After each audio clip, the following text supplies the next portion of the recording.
everybody. I hope that you are having a wonderful Monday so far. I'm excited to bring you today's recap. We have something really exciting that I'm happy about. We got our office sign. I am so pumped. So we are visible from Brownsville Road, and then you can see on the door too, we have our hours and everything. I am so thrilled. We have been waiting so long for this sign company to get the signs up. So I'm really pumped because now you can find us. So that is really exciting. Everything else, let's see. Let's hop to the rundown.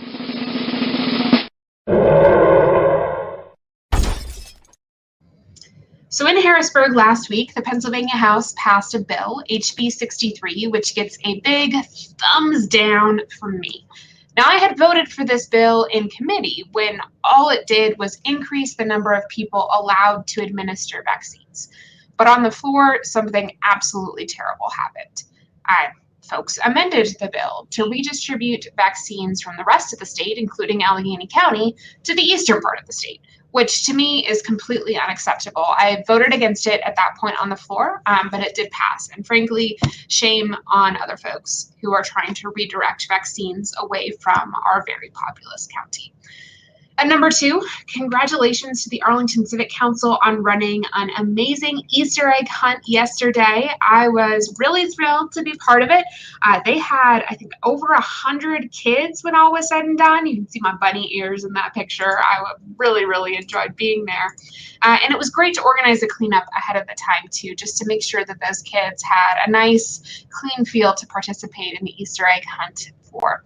And I'm just, seriously, over 100 kids from that neighborhood. So that was really amazing. And at number 3, a good bill. We passed a bill in the House, HB 649, to create this category of essential caregiver.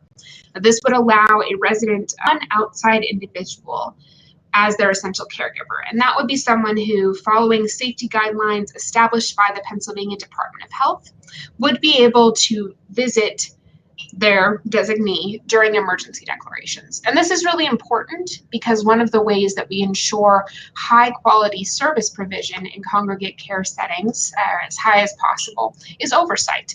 And this would allow the continuation of that oversight during emergency declarations. All right, that's the rundown, but let's talk a little bit about the district here. Heads up that our office is going to be closed on Friday for Good Friday observations, and we will be, though, at the rescheduled Brentwood Easter egg hunt on Saturday, so you could definitely see us there. And then we also have, save the date here, for our upcoming spring cleanup in Mount Oliver.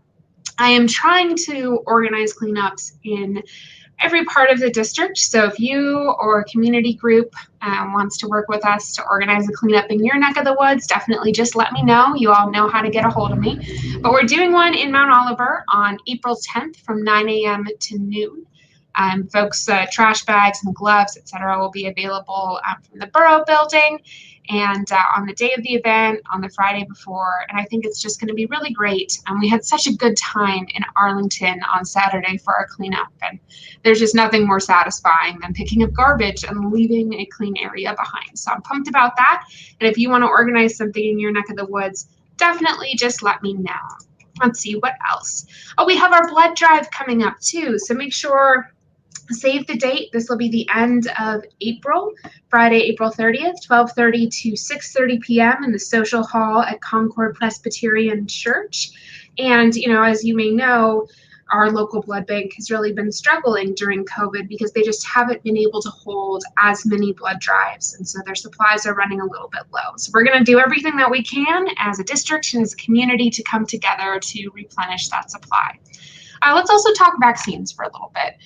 My office and some other stakeholders are trying to organize a vaccine event in the Hilltop area to kind of reach those last remaining members of 1A with an event in an area where there just hasn't been a distributor. So we're working on that. I will also encourage the governor to strongly consider increasing the accessibility of vaccines because it does seem like providers at this point are struggling to find members of 1A to vaccinate. And so I think it is time. to expand eligibility at this point. And so I've been calling on the governor and the Department of Health to consider doing that. Other states, our surrounding states, have already done that. I mean, in Ohio, I guess next week it's going to be anybody who's over the age of 16 can get it. So we have a lot of work to do to catch up. And, we're relying on our governor and the Department of Health to make those right decisions, and certainly to strongly consider expanding that pool of eligibility. So that's pretty much our recap for the day. As always, please, if there's anything that we can do, you can reach out to my office. The contact information is right down here. Anything we can do, please feel free to reach out, and looking forward to continuing to serve the 36th district. So you all have a wonderful rest of your